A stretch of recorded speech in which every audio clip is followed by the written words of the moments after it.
Hello there, and welcome back to the Disc Connected. I'm here with Chris O'Neill, who is a filmmaker, video essayist, contributor, and even like video editor from what I've seen for some of these companies lately. Is that right? Yeah, I've apart from the video essays, I do trailers as well. But I've also done, in one instance, I actually edited like an interview featurette on the Radio On disc for Fun City Editions. Yeah. So I've dabbled in a bunch of different kind of areas. So yeah, I guess I could say I'm an editor. We will get into all of the nitty-gritty details in just a few minutes, of course. But the main thing I really wanted to point out first is just the wide variety of stuff that you've covered. So there's going to be a lot that we can discuss today. You're not really hooked to one genre. And then on top of that, you've not really been doing a lot of the video essays for a super long time. But even then, your name is kind of everywhere at the moment. You've been hitting a lot of companies really hard. How's the last couple of years been for you? Well, I edited my first video essay in July of 2020, and I worked out within about 2.5 years. I did 35 video essays, plus I did an audio commentary, plus I edited an interview featurette, and I've done trailers as well. So it's not like it came from nowhere. It's kind of interesting. I used to do a lot of film writing online and magazines and things. And also I'm a filmmaker, I do a lot of experimental films, short films, that kind of thing, often using footage from pre-existing works. So when Jonathan at Fun City Editions contacted me saying, would you be interested in a video essay? He saw it as, well, you do this and you do that. Well, why don't you just blend them together? And I was like, I've never thought of that before. And suddenly once I did one or two or three, I hit the ground running. And I think I've worked with about 15 different labels now in that time. Doing all these kind of things. So and sometimes it's when they reach out to me to ask. Sometimes it was me chasing if I've heard they have a particular title, that kind of thing. So yeah, in a very short amount of time, like I said, 2.5 years, 35 video essays. I can't believe it myself. But it's worth noting that a lot of that time was during the pandemic when I had nothing else going on. So that helped. I will have everything linked down in the description below, and one of the things is going to be your Vimeo, because a lot of the stuff that you've worked on is on your personal Vimeo, and we haven't talked about this beforehand, but I've binged through as much of it as I possibly could, and really enjoyed your style, and a lot of the way that you communicate with people that you know are going to be watching these essays or these experimental films. I don't know. It's a really interesting way to get your personality across. And with experimental films and this unique texture, it just shows the, I guess, really careful touch of a filmmaker that will put out something like you have. I've really enjoyed everything that you've put out there. Thank you. That's very nice to hear, because when you're making experimental film and when you're making video essays, and you're very much working within a bubble to some extent, I mean, when you're making movies with other people, you got cast and crew, and there's different elements along the way. But when you're working with things that are much more based on footage that pre-exists, or experimenting with techniques and layers and textures and all kinds of things, you're doing it all on your own. And in your own little bubble, and you don't always know what people think about them, which is why sometimes it's nice to read reviews of video essays and things and stuff I've done online. But to hear that people appreciate a lot of different aspects of my work, it's nice to hear, So thank you. Well, you've got an absolutely lovely voice for it, so I wanted to highlight that. But the other thing, you're only the second one that I've been able to say this to, is congrats on that Shelf Shock Rewind Award for Out of the Blue for the video essay that was out last year. And honestly, the other one was Amanda, because I just talked to her a few months ago. I've seen that interview. Yeah, I enjoyed it. I enjoy anything with Amanda. She's great to listen to. But thank you. That video essay was it was interesting how that one came around. What happened was, it was originally I originally reached out to the people behind the restoration of the film, saying, could I do something? And by the time it got picked up for distribution in the UK by the British Film Institute, the video essay just hadn't worked. But the British Film Institute had heard I was going to do one, and they said, well, would you like to? Because we've got a lot of content that's based on Dennis Hopper. It'd be nice to have something that is specific to Linda Manns. And the deadline was short by then between needing to have it finished. But also I had just done one on Linda Manns for the Days of Heaven disc that Imprint put out in Australia.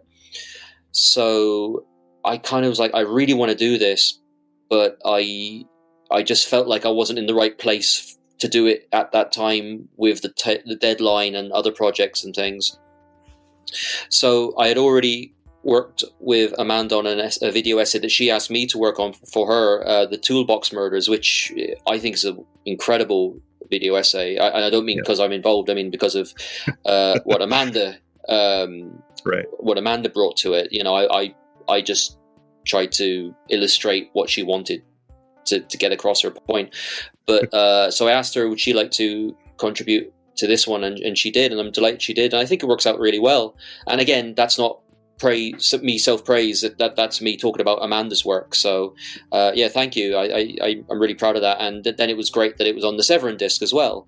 So yeah, it was great to work on, and great to have that award. It's an astounding release. Both the BFI and the Severin release, they're incredible. And then to see this film finally getting discovered by so many people is just fascinating. I love seeing it spread like wildfire lately. And I think I was able to mention it to Amanda by the time that I talked to her, but I got to see it in my local theater this year. They brought the restoration to one of the nice little art house theaters that we have, and seeing that in a room that was literally probably 85% full of people that had probably most of them had seen it before, but a handful that were just discovering it for the first time, and really watching them just be bowled over by the emotional beats. It was such a great theater experience.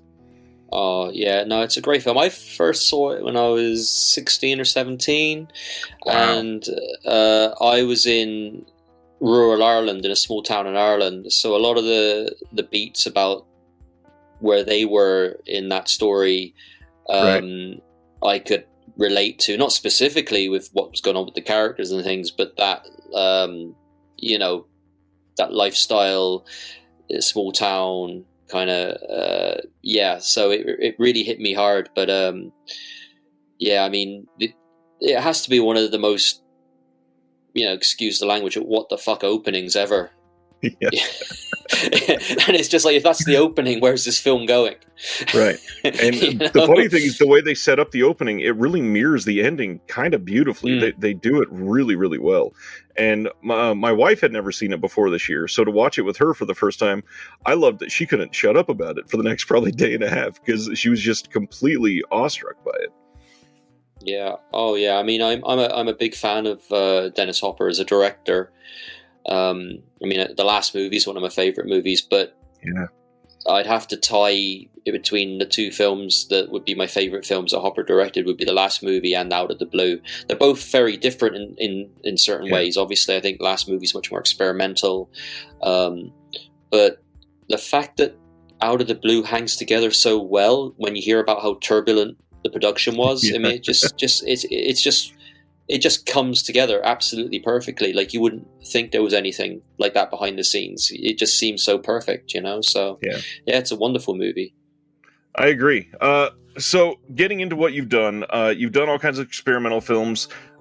First thing I'd love to throw out there is, what are the main inspirations behind those, other than what you've taken from the pre-existing footage? Because it's not every day that we get access to, you know, genuine experimental films. You get a few people that are, you know, doing shorts that are, you know, a little avant-garde, but truly like experimental.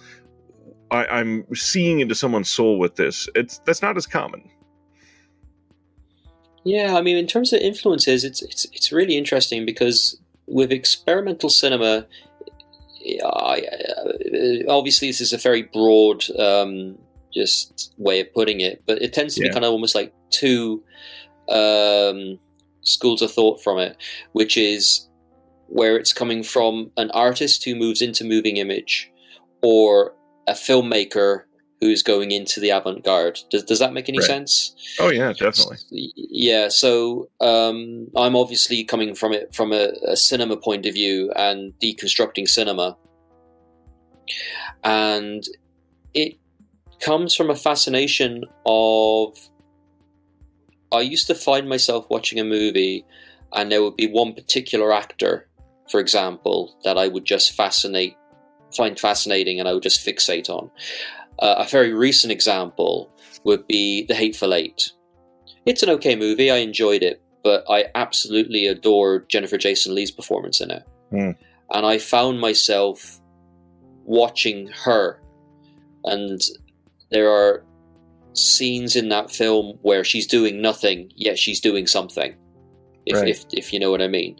Absolutely. It's such an amazing performance, and I like often focusing on performances by people, but performances in regards to screen presence and body language. So, for example, there's one I've done that's from a tatty old 16mm print of the 1975 thriller Russian Roulette. And Christina Rains, who is an incredibly underrated actress. I think she's great. I just chose all the scenes with her in reel 2. So I projected this 16mm print that had turned all red, and I just filmed all the scenes with her, and I made this kind of crazy thing where she's a secondary character in the film, but I make it about just her scenes, which gives it this weird quality of it being like this strange office-based surreal drama or something, where like there's telexes coming through and fax machines and other office workers, and her walking around and her answering the phone, or her getting out of bed answering the phone. So that's what I like to do. And in terms of influences, I honestly don't know in terms of other filmmakers, and that's not me saying it. I'm not influenced. I obviously am. I mean, one of my favorite filmmakers is someone who'd be considered incredibly experimental, which would be Nicholas Roeg. I'm absolutely obsessed with him. One of my favorite movies is Kenneth Anger's Scorpio Rising. I love that movie. But in terms of people who specifically influenced me, I honestly couldn't tell you. And I think when it comes to my experimental work, I purposely leave it that way because I like to explore pre-existing, maybe narrative cinema, and do something quirky with it without actually thinking of, I want to do it like this filmmaker did, or I want to do it like that filmmaker. Now, don't get me wrong, I'm sure someone could watch one of my films and go, I could name 10 filmmakers who's done something similar, or 20 or 30, and they're probably right, but it's not where I'm coming at, But that's what I think you can say with all art forms. Of course, it's like how many stories are written or how many movies are made where it's essentially the same plots over and over again, but it's hopefully how someone executes them that makes them worthwhile or different, And funny enough, I was going to make a similar sort of observation about a lot of your visual essays, because they seem to be this singular force that have this really unique background between every single one, where it's very educational, but somehow has this magnetic approach that no matter what the topic is, and there's a wide variety of topics you've covered on these visual essays, and it's not like somebody could say, I'm going to listen to all of Chris O'Neill's visual essays because I love this filmmaker or I love this film style, because there's so many across the board. But each and every one, I've started it, and it's, well, okay, I'm hunkering down because I'm probably gonna have to watch this twice because I'm going to take notes. There's some amazing stuff in here. I've loved so much of your essays, and I, just as somebody that is aspiring to be basically what you're doing. Is there a certain approach that you try to take with each of these essays? Because they're astounding. Well, thank you first. It's always nice to hear things like that. In terms of approach, honestly, it depends on the material, because some video essays focus just on the material you're looking at, and then some have actual historical context added to them. You know, I mean, for example, one of my earliest ones was the Canon film New Year's Evil that was on the 88 Films disc. Yeah. And in that, I tried to go into the release pattern of the film, how it came out in the States, things like that. When I did a video essay on Trancers, which is one of my favorite movies, the Charles Band film, I went into all the different movies that it played with in the UK and British cinemas when it was on double bills, you know. So sometimes you do that kind of research. But then for something like, say, my video essay on I Start Counting, that just focused on the movie and the story and the character. That's one of my favorite essays, to be honest, because it's this wonderful coming of age drama / like psycho thriller. You know, it has these two kind of things going on, but I always saw it as a character study and a coming of age drama, and I really find some of that film really heartbreaking and touching. It really gets to me, some of it. It really gets I get quite emotional watching it. So in regards to you know, it depends on which film I'm watching and how it works, you know, like something that's and also how I make them varies as well. Sometimes I will just record a voiceover, have it completely done, or get someone else to record the voiceover, or I record the voiceover, whatever it is, and then to that edit images. Or sometimes what I do, and it depends purely on what you're working with, is I'll record a bit of voiceover, edit footage, then see where it's going with the footage, seeing how things play out, seeing where it would be a nice scene to put in after that piece of information, and then record a bit more, and then record a bit more. Now, obviously, that's very painstaking, and it's quite torturous at times, but sometimes it just feels like the right way of doing it, you know? So there's no real... I'm sorry. I was going to point out is that it seems like that's where the experimental film really, the backgrounds there really kind of shine for you, because it seems like it would be a similar process. You've got that pre-existing footage. You don't necessarily know where it's going. You're fixating on something, and then as it carries on, maybe it's telling a different story by the time you're done. Yeah, I think that's what you've picked up on there is probably right. You know, yeah, I agree. And I'm not saying that as in, yes, I agree, that's what I do with my art. I mean, going, yeah, gee, yeah, you're probably right. Yeah, okay. I love that. And I mean, the I don't even know how to word it. A lot of the stuff that you've done is so varied. And a lot of these people that contribute to these essays, they have these very niche specialties. Like somebody will always talk about animal attacks films. Somebody will always talk about giallos, whatever. But I mean, even if we only talk about releases on the Vinegar Syndrome website, the wide variety of stuff you've covered. I mean, so many of the Fun City Edition stuff. You're on the Censor disc. You're on the Undefeatable disc that just came out. The Lux Eterna visual essay. And then just recently you were on Please Baby Please from Music Box. Burning Paradise, Biozombie. There's so many that...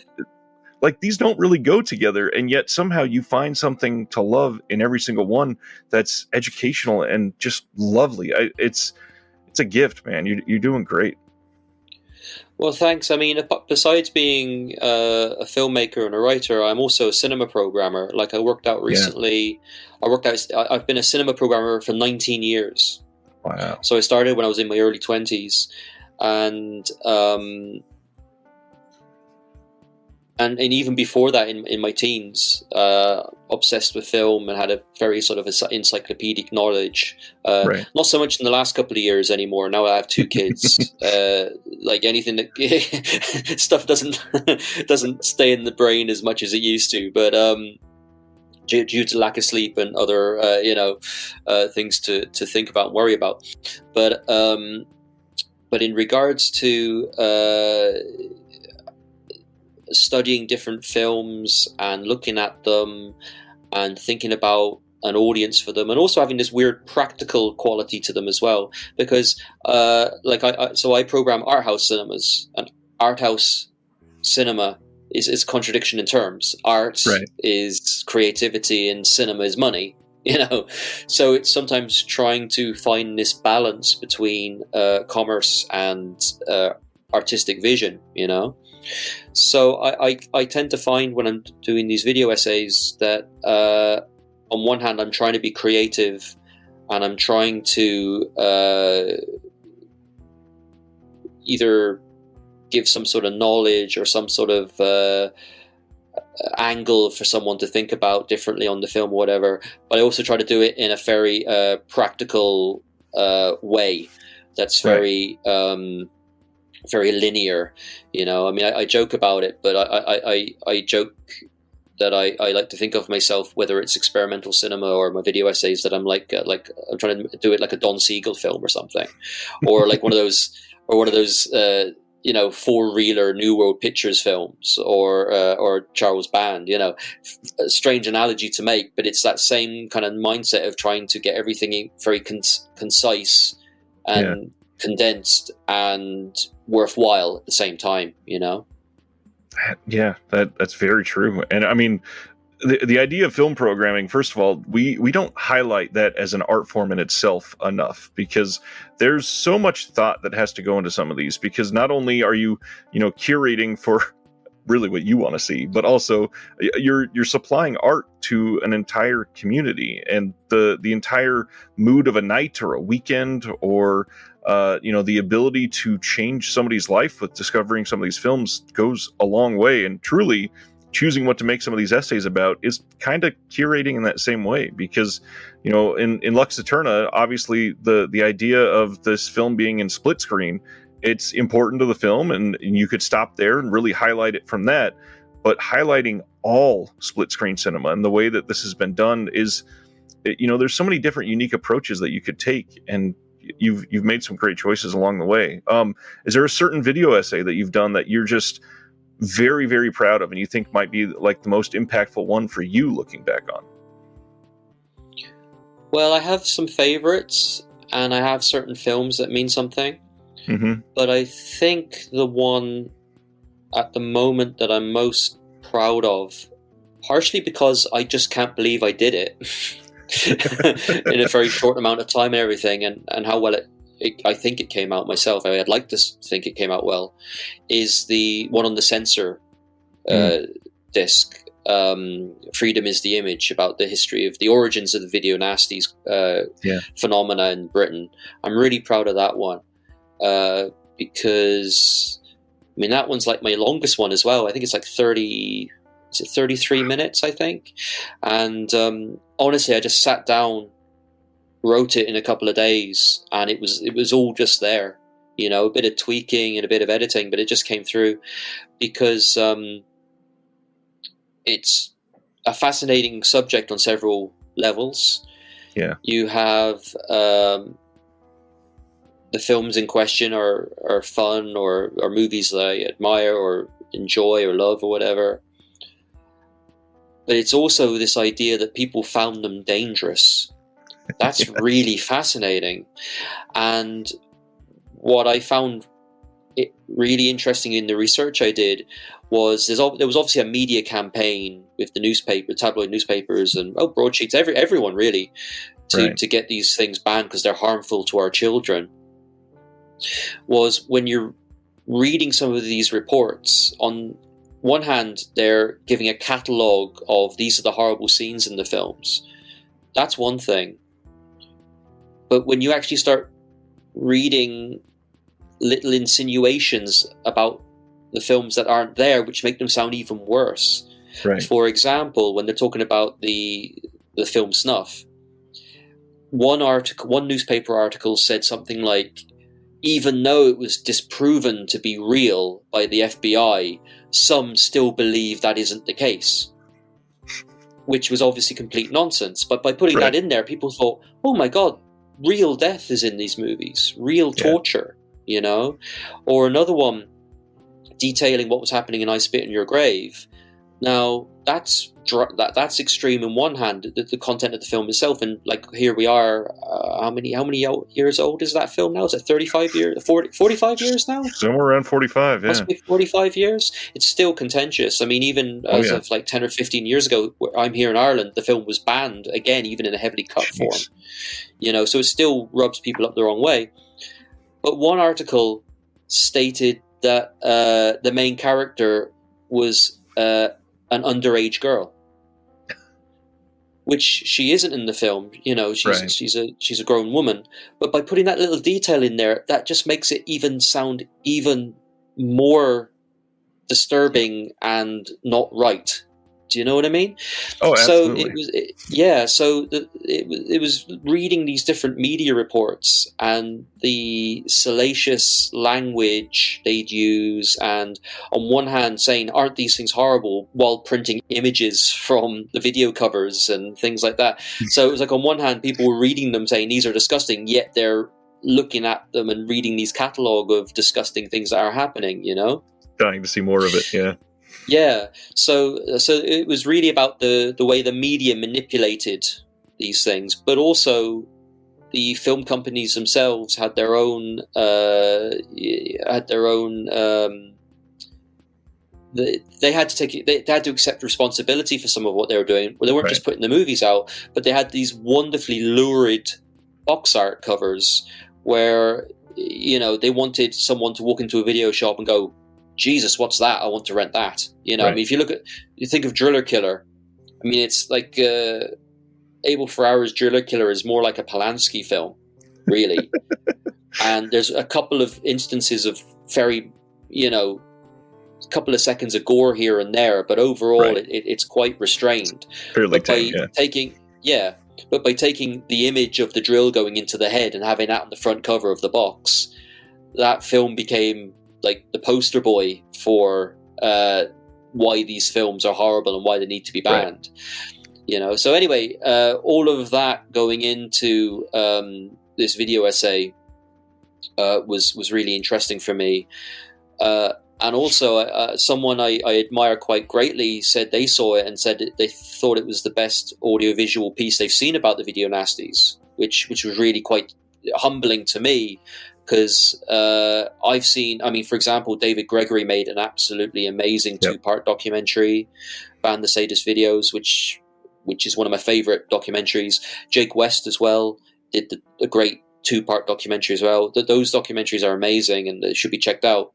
But for someone to say that they really liked mine, and the fact that mine found some sort of angle that wasn't covered in those ones, or rather, it probably was covered, but I just found a different cockeyed kind of side view of looking at some of the aspects that weren't quite covered the same way, I should say, in those documentaries. You know, it was quite humbling, and I was happy that someone got something out of it. So I'm really proud of that video essay. But like I said, I've done 34 other ones. So, you know, I mean, I Start Counting's a personal favorite. I'm really proud of the Out of the Blue one and the Toolbox Murders one. Both of those I did with Amanda Reyes. Morven Caller video essay. It's just one of my favorite movies, so that was really something to do. And one other one that just come to mind is the Year of the Dragon video essay I did for the imprint release of that movie, because it was nice to basically, the whole video essay was about 20 minutes long, and it was defending Ariane's performance in that movie, because she got dragged over the coals for that movie. I mean, her career ended once it started in terms of being an actress, but I think she's great in that film. You know, my 20-minute video essay was basically defending her performance in that movie. So, you know, I'd love to. Whether she would like it or not, I don't know. But I'd love to get it to a copy to her, just to sort of say, you did a great job, because she did. But anyway, but I'm sure I'm blanking right now. Like in 10 minutes, time I go, oh, and there was this other one. But that's fine. Imprint, I think, kind of deserves a special little side round of applause for a moment, because I've been really pleased with how they've been moving towards, and fairly supportive their entire run about contextual extras, because in a lot of instances some of these films would go with nothing on any other company, or they'd get a couple old archival interviews and say, yeah, that's a great release, let's throw it out there. Imprint has been, first off, steadily increasing the number of things that they're putting on discs, but on top of that, very supportive of you and Kat Ellinger and Daniel Kramer and all of these other people that are jumping on some of these releases, like Howard S. Berger, and giving them free reign, it looks like, at least from the outside, to say, what do you want to talk about this film or relate to this film? You'll get something like Kat Ellinger defending Nastasia Kinski and saying, she deserves a lot more credit than she got, or what you're talking about right now on the Last Dragon. There's so many of these extras that you've never heard from somebody before, because a film will get taken out of context and not delivered with that educational approach. So yeah, Imprint, I feel like, deserves a lot more credit than they've gotten. Yeah, no, they've been coming out with some great stuff. I mean, I'm proud of the ones I've worked on with them, but they've just done so many releases, and as you say, there is a lot of interesting extras that contextualize the works, and I think contextualizing cinema is very important, because there's all kinds of aspects that I think are worth looking at. For example, sometimes it could be contextualizing the release of a film, or the time period of the film, or where the filmmaker was coming from, what was politically going on at the time, that kind of thing, And then there's also just studying the film and coming up with different aspects, or a defense of certain actors or whatever. And there's some amazing box sets coming out as well. I can't keep up with them. They've just every month they seem to be announcing stuff. Yeah, and unfortunately, importing from Australia is not cheap. Right, it's gotten bad. Yeah, I mean, all over the world, it seems shipping costs and things have just gone through the roof. But no, they do some great work, and I still do a lot of trailers for them recently. I just did one recently for Bring Me the Head of Alfredo Garcia. I'm not involved on the disc, but that disc has, I've done the trailer. I'm not involved on any of the extras on the disc, but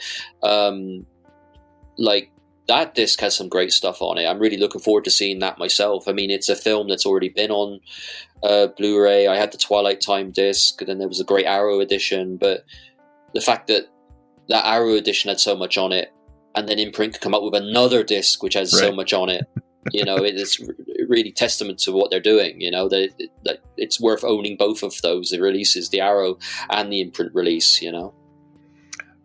One more thing that I really wanted to highlight is, through the way that you communicate and the things that you seem to focus on, not only in the essays, but what I feel through the experimental film, and then what you post on social media, a lot of your life seems to be very musical.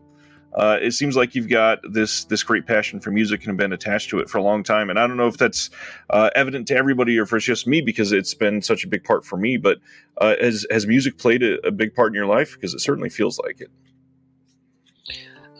Yes. It does. Yeah, absolutely. Sorry, I just never thought of that before.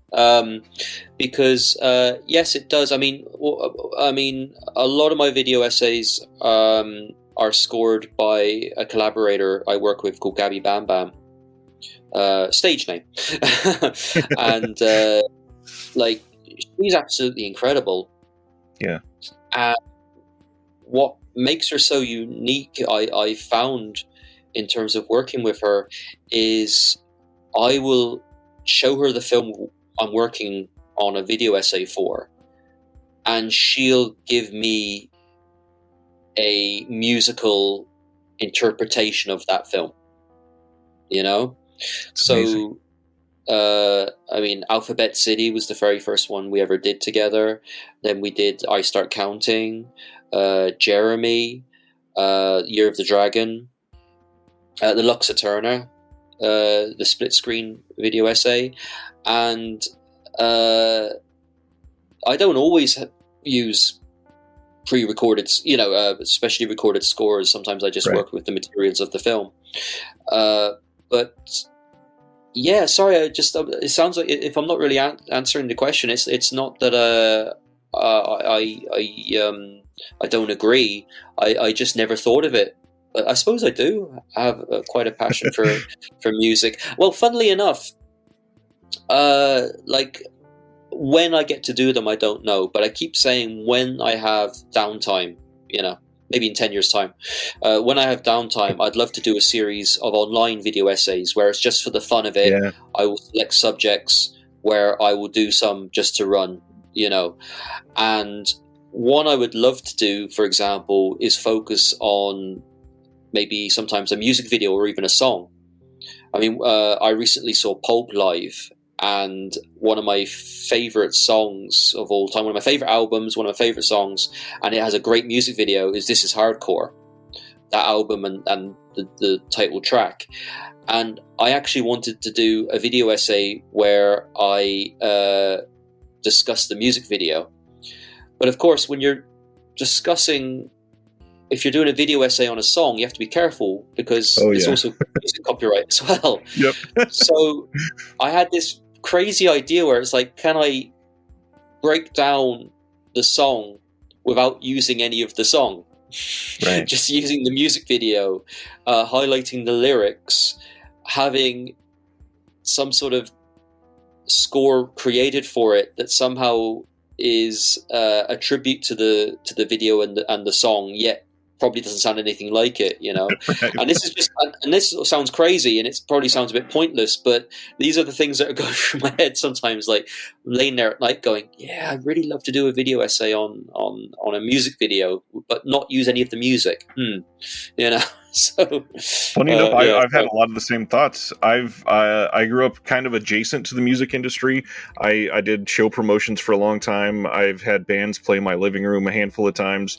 I've even been in a few different music videos, and the amount of times that I've gone through on IMDb and been researching for a director, and you get through 1989, and then the next 7 entries are all music videos, and you're like, wait a minute, this makes perfect sense. I watched that thing so many times, and you can tell it's the exact same filmmaker because he takes a lot of the same sentimentalities and applies it to those. And I could see a really great piece being on those.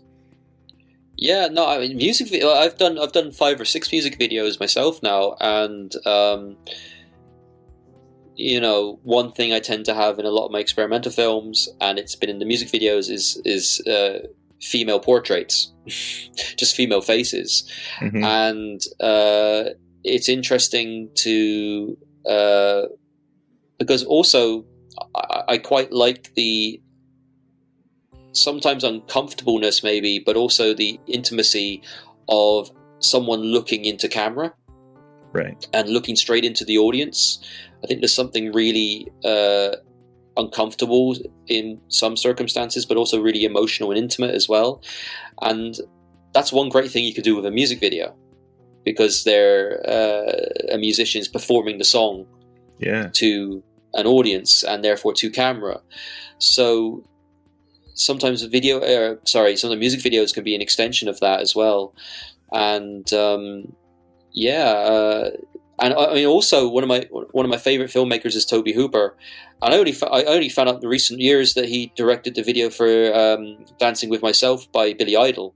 Mm-hmm. And I've seen that video before, and of course, the one thing that is frustrating but understandable is when you were watching VH1 or MTV or whatever, they never gave the director credit. Never. So, and then years later, it's like you find out all these amazing auteur directors or whoever directed music videos, or sometimes like TV commercials. Yeah. And you're like, wow, okay. Like I discovered 1 or 2 commercials recently, and that's Tony Scott. Okay, I can see that. Or Nicholas Roeg, he did a few. Okay, and yeah, so it could be fascinating joining the dots once you know that, with these different filmmakers and sensibilities, and sometimes you can just drive yourself crazy and find dots that aren't there. Like sometimes a filmmaker just does a project because the money's there, they have to do it, that's great.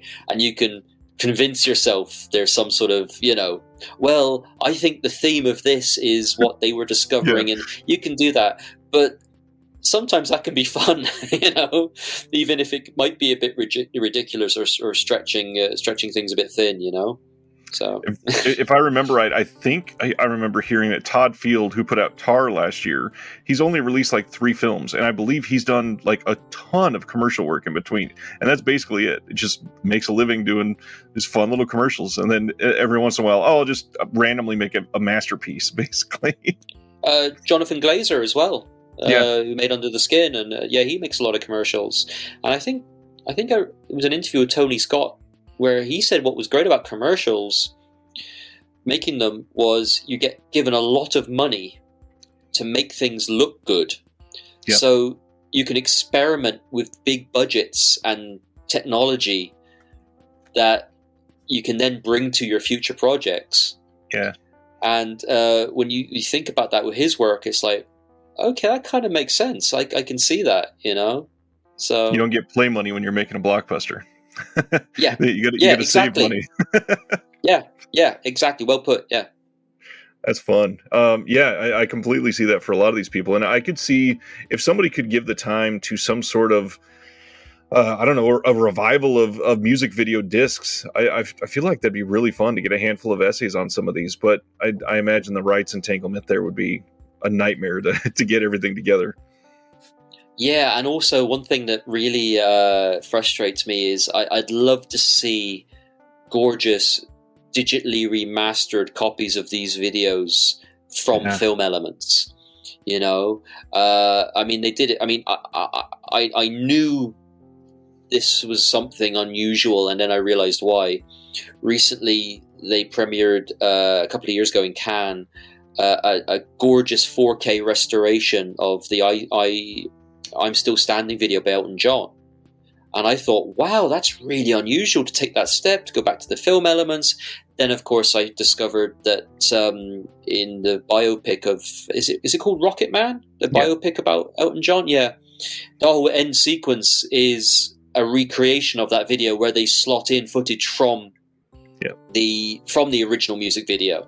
So that's why there was a 4K scan done, but unfortunately, because of that, it was great that video happened, but usually it's few and far between. What I've started seeing recently is new remastered versions are actually just AI treated to kind of make them a bit softer and sharper, and they can just look a bit messy. So yeah. I had heard, and I'm not sure if this is accurate, so hopefully people don't excoriate me in the comments, but I believe Thriller from Michael Jackson, the whole short 15-minute or whatever it was, got an actual like full 4K restoration. And I believe now you can see it on iTunes in 4K, digital 4K, of course. But I've been hoping and dreaming that something gets announced in the next couple of years where there's either, some random documentary on Michael Jackson or just a collection of something, and we get an actual UHD of Thriller. That would be mind-blowing to see nowadays. Yeah, I agree. Yeah, no, I mean, I remember when that video came. Remember when the video came out, as in, I don't mean the music video on TV, but remember there was like a sell-through video. Yep. That used to be everywhere, and it was so popular, And I have at home what I believe was the first video single, which is The Human League, where they did a 3 music video, but the problem was back then, this was 83, 84, the cost of that videotape was £9.99, which was a lot of money then. So it was a great failed experiment because it was never going to be as popular as a single record or cassette or whatever. But I love the fact that it was attempted, That's fantastic. And it would have been great if, but the Thriller video, because didn't it have a making of as well afterwards? Yep. It was like the full short little 3 or 4 minute thing afterwards. Yeah. So really maximizing, but people didn't care. People just wanted to watch that video over and over again anyway. And then dance away. Yeah. And that dance, everybody still knows it. It's crazy. Yeah. What all like musical styles are you into nowadays? Because I've seen you posting about going to some live shows recently too. Oh, the only live show I've been into in the last 4 years was Pulp, actually. Yeah, live. But what music I'm into? I got to be honest. I go down some really weird wormholes when it comes to music. For example, I got really into listening to a lot. Was that song "Popcorn"? You know that tune? I believe so. Yeah. Yeah, and out of the blue, that just came up, and then. It was funny. What started happening was I had a YouTube playlist created of the different music I've been listening to. And it was literally going from all these different decades. So it went from a disco tune to a new wave tune to something from the 90s to then something back from the 60s. It was just jumping around the place. Right. So I have these kind of random... There's a musician, an Irish musician called Keely, who that's the name of the band. It's also the first name of the singer, but she just did her debut album recently, so I've been listening to that. Actually, that's quite good. I like that album. So that's the most recent thing, but partially because partially because I have kids and just getting out of the house is difficult, as you know yourself. Yep. But also with the pandemic and things, but I really want to start getting back to gigs again. I hope so too. I mean, yeah, no, absolutely. I mean, one of the most amazing, it's a film related gig, but back in, goodness, I'm trying to remember when it was. Was it 2017, 2000? It must have been 2017 maybe, or maybe 2016 even, in Ireland. John Carpenter played, and it was one of these evenings where I went up to Dublin for it, so I'm down in Cork, going up to Dublin, and every second person we were bumping into was "Hi, Chris," because it was all the film. Yeah, exactly. Because besides doing my own stuff, I used to sometimes for Horrorthon, this film festival, the horror film festival that my friend Ed King organises at the Irish Film Institute every year. I used to do Q&As, and sometimes for that, like I once did an on-stage talk with Clive Barker. Wow. But it was just one of those things where it was so, wow, that's Clive Barker. Wow, that's Clive Barker. I can't remember one single thing I said to him, nor one single thing he said back to me. I just really wish it was recorded, because it was just, I got to keep this going and I'm ready to jump on the next question and all this stuff, But sorry, I didn't mean to go off on a tangent there, but it was just... Please do. It was just... Anyway, that was a great music evening. But yeah, doing the Q&As and things, that can be fun. I did a Q&A with Abel Ferrara, which was an experience. Wonderful. I really enjoyed it. At one point, they, because the way you can be, the programmer told me afterwards, one of the programmers at the IFI said, at one point I went, "Oh, poor Chris, I better jump in now and say the Q&A's finished for the night, thanks." But then I came back with, back to Ferrara with a curveball where I was able to get it back on track. And what happened was I said to him, as I was trying to get at, that he loves, one of Ferrara's favourite filmmakers was Pasolini.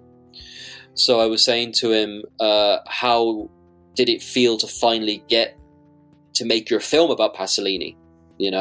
So it wasn't just the question being, how was it to make this film you've always wanted to make, but how was it to make this film about this person you idolize, admire, etc.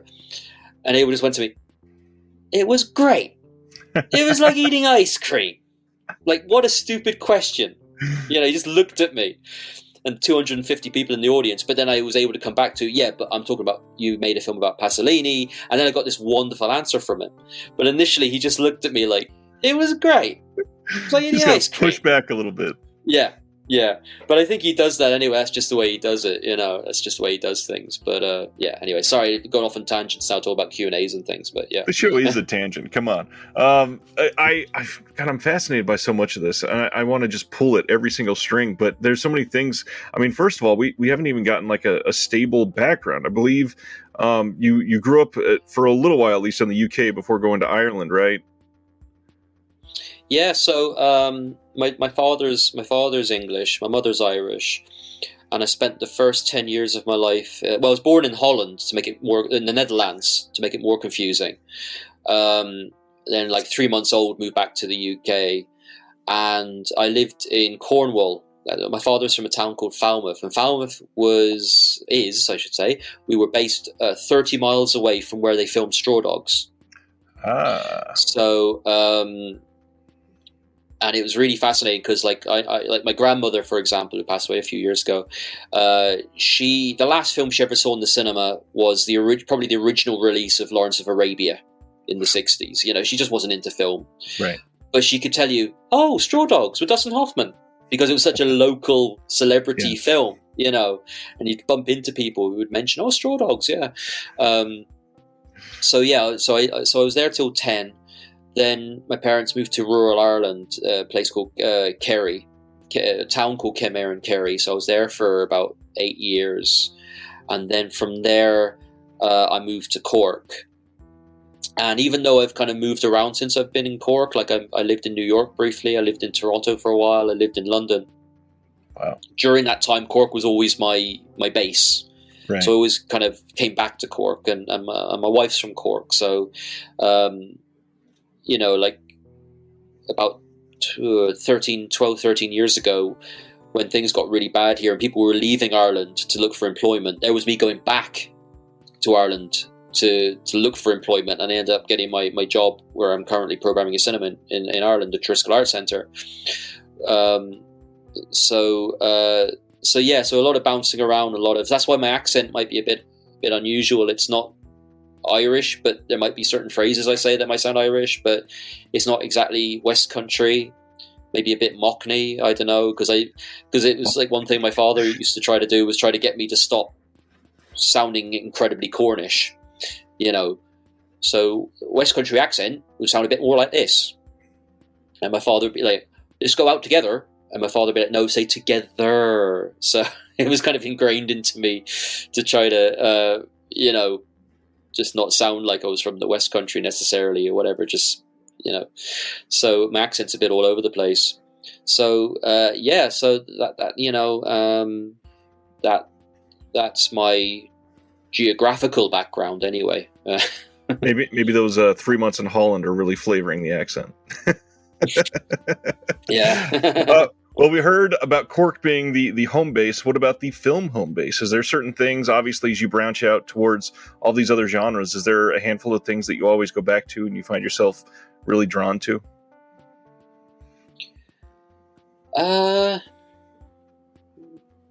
Nothing in particular. What I mean by that is I bounce around so much and I can get so interested in particular films or filmmakers or actors.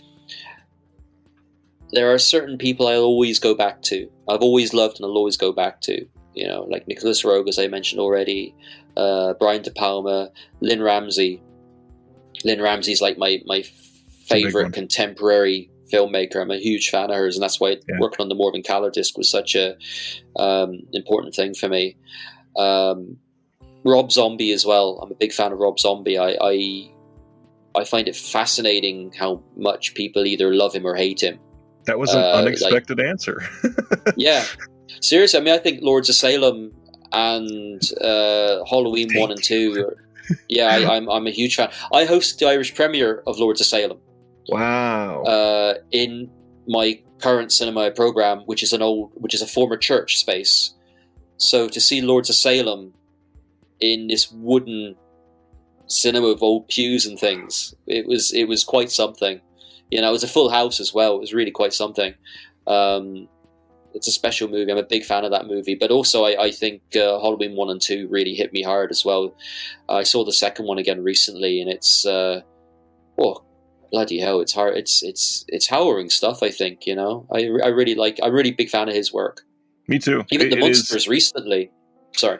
I still haven't gotten to the monsters yet. You're good. You're good. Keep on going. I just Halloween 2 is so much better than people give it credit for.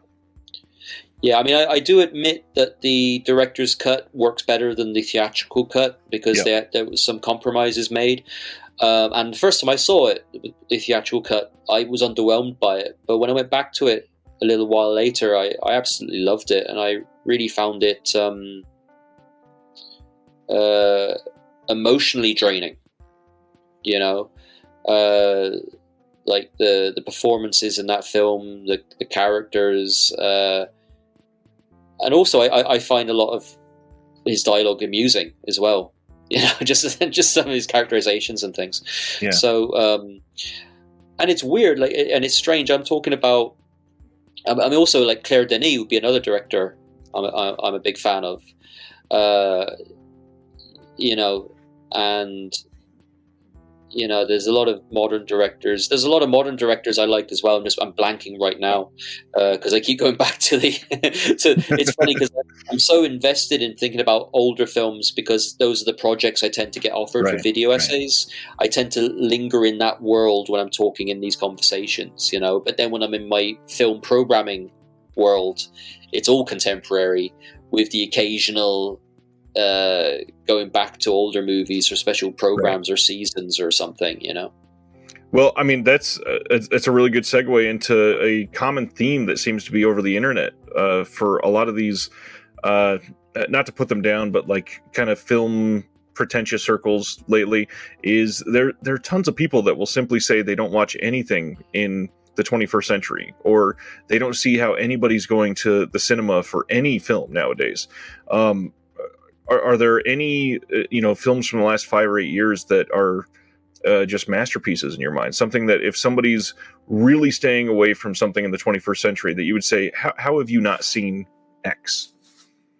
And not the film X there, although that was not intentional. Yeah. God, good question. You put me on the spot now. I am. As a film programmer, you got to be ready. Yeah, no, absolutely. No, do you know what it is? It's. I'll come up with some titles in a second. What it is ever since the pandemic, I just find I've kind of slightly lost same touch of time a little bit, and it just seems like this big discourse between different things, you know, or distance, I should say. Well, first of all, before I answer the question with some titles, I think it's really interesting that people have that opinion, and I understand why. Because filmmaking and the cinema-going experience are not necessarily worse for me, but they're different to what it used to be. And I think that's the thing. When you grow up with something and it's a certain way, and then it's suddenly different. Right. And also, as you get older, you know, for example, I'm not a fan of superhero movies, the Marvel, DC comic movies, whatever. However, I would never dismiss them, even though I'm not a fan of them. I would never dismiss them because that's the same thing that people were doing in the early 80s with slasher films. Exactly. You know, so I enjoy slasher movies from that era and things. And if I was the age now, the right age now for the comic book movies, maybe those would be my slasher movies. Right. Do you know what I mean? Makes perfect sense. It's very important not to kind of do that.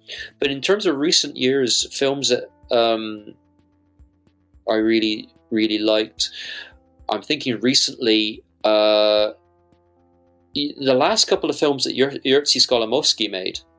Sorry, I know we're talking about modern cinema, but it's an older filmmaker, obviously, but we're talking about modern cinema.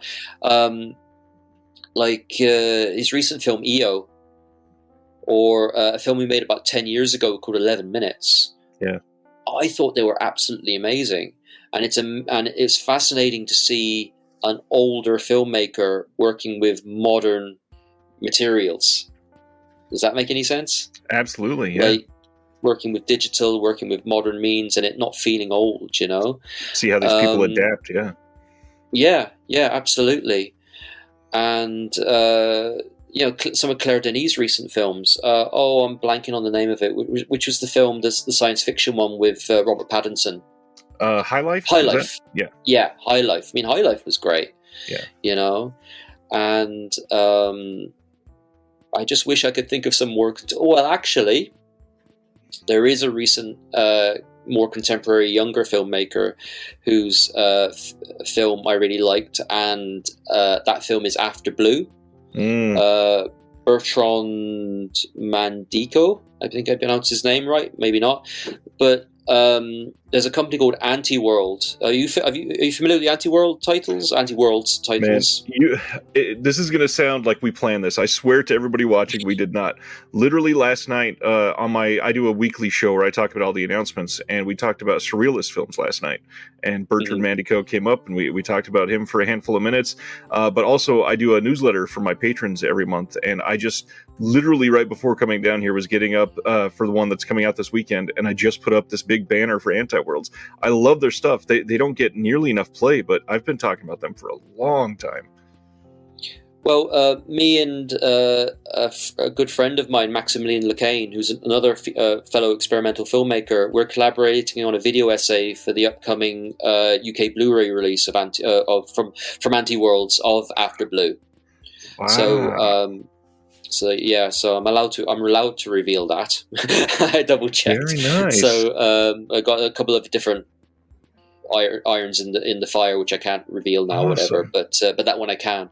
But yeah, that film I was really impressed by.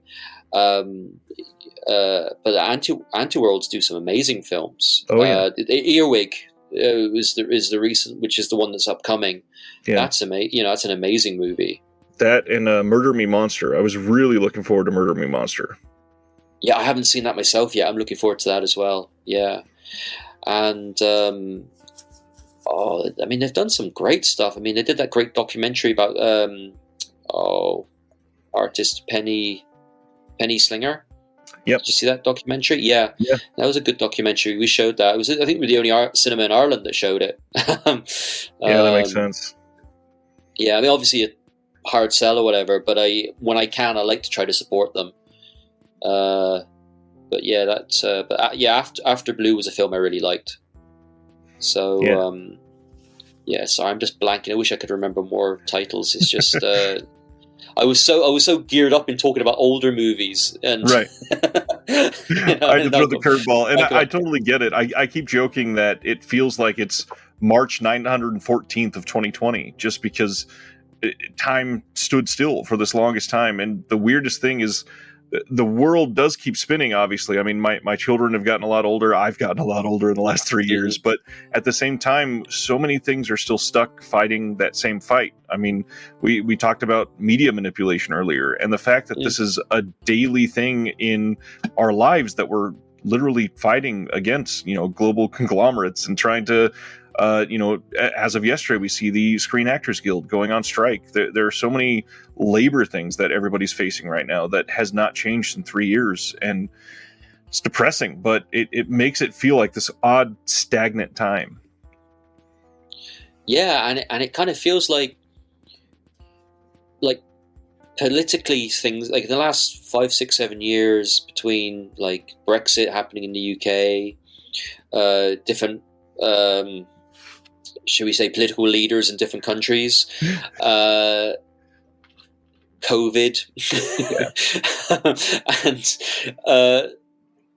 and then just so many, and then what's happening in the Ukraine, and everything. It just feels like we're being pelted with things at the moment, and then when one thing starts to kind of ease up, another thing starts happening, like what's happening with the the Writers Guild and the Actors Guild. And the environment and everything. It just feels like everything in the last couple of years just pelting us at the same time. Just when we think we're over one thing, something else comes up. Oh, and by the way, the food you need to survive costs twice as much now too. Yeah, exactly. Yeah.